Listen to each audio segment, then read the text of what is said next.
જય હિન્દ મિત્રો। કૃષિ યુનિવર્સિટી 21 સપ્ટેમ્બર રવિવારના રોજ લેવાયેલું પેપર એમાં બેઠક વ્યવસ્થાનો એક દાખલો પૂછાયો હતો, જે આમ લાંબો દાખલો લાગતો હોય છે પણ છે બહુ ઈઝી। તમે જોઈ શકો છો 6 વ્યક્તિઓ ABCDE અને F કેન્દ્ર તરફ મુખ રાખીને ગોળાકાર ટેબલની આસપાસ બેઠા છે। તો મેં તમને પહેલા પણ કીધું, જ્યારે બેઠક વ્યવસ્થાનો દાખલો મેં પહેલા સોલ્વ કરાવ્યો છે કે વર્તુળાકાર બેઠા છે ને અંદરની તરફ મુખ રાખી અત્યાર લગી ક્લાસ 3 માં આ રીતે જ પૂછાતા હોય છે। અને જે પણ વિદ્યાર્થીઓને જો વધુ ભણવું હોય તો તમે આપણી એકેડેમી જોઈન કરી શકો, પણ હું અહીંયા તમને સોલ્વ કરાવવાના પર્પઝથી હું તમને પ્રશ્ન સોલ્વ કરાવી। તો અહીંયા તમે કેટલા વ્યક્તિઓ આપેલા છે? 6। તો મેં તમને પહેલા કીધું એક વર્તુળ દોરી દેવાના અને 6 વ્યક્તિઓ બેસાડી દેવાના, 1 2 3 4 5 અને 6। હવે અહીંયા કીધું છે એ F ની જમણી બાજુ બીજા સ્થાને બેસે છે, તો આપણે જોવાનું પ્રશ્ન અહીંયા છે એની જમણી બાજુ બીજા સ્થાને કોણ બેસે છે, પ્રશ્ન આ છે અહીંયા છે। પણ હવે અહીંયા બે સ્ટેટમેન્ટ આપે છે, તો બે સ્ટેટમેન્ટના બે આપણે વર્તુળ દોરવા પડશે। તો બીજું પણ વર્તુળ દોરી દઈએ, 1 2 3 4 5 અને 6।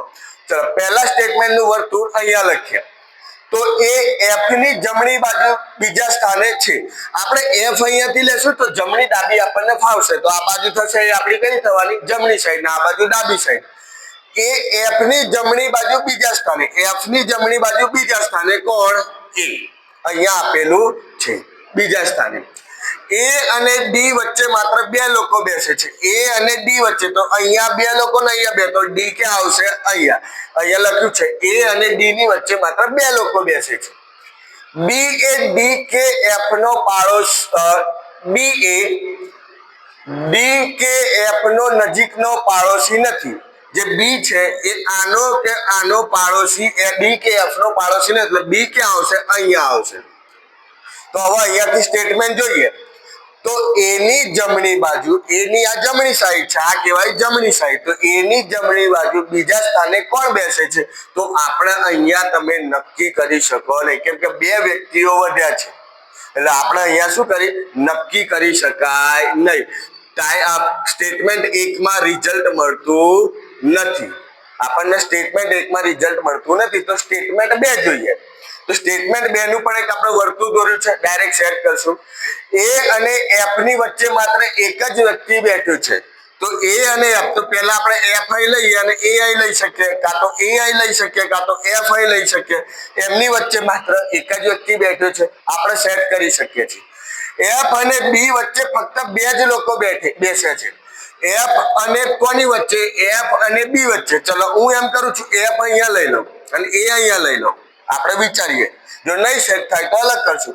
F અને B વચ્ચે, તો હું B ને અહીંયા મૂકું, તો F અને B વચ્ચે માત્ર બે લોકો, અને F અને B વચ્ચે આ બાજુ પણ બે લોકો, એટલે B અહીંયા આવશે। હા શ્યોર, બે જ લોકો બેસે છે। C એ B નો નજીકનો પાડોશી છે, જે C છે એ B ના નજીકનો આ બાજુ એટલે C ક્યાં આવવાનું? અહીંયા આવવાનું। B એ B નો નજીકનો પાડોશી કોણ છે? C, તો C અહીંયા આવી ગયો। અને F ની ડાબી બાજુએ છે, તો F ની ડાબી બાજુએ બીજા સ્થાને, તો F ની ડાબી બાજુએ બીજા સ્થાને, તો F ની ડાબી બાજુ બીજા સ્થાને થાય, આ ડાબી બાજુ આ જમણી બાજુ થાય છે, હા બેસે છે। હવે અહીંયા પૂછેલું એની જમણી બાજુ, આ જમણી સાઈડ છે, બીજા સ્થાને કોણ બેસે છે? તો C, હા અહીંયા તમને મળી જાય છે। તો એની જમણી બાજુ બીજા સ્થાને કોણ બેસે છે? તો C।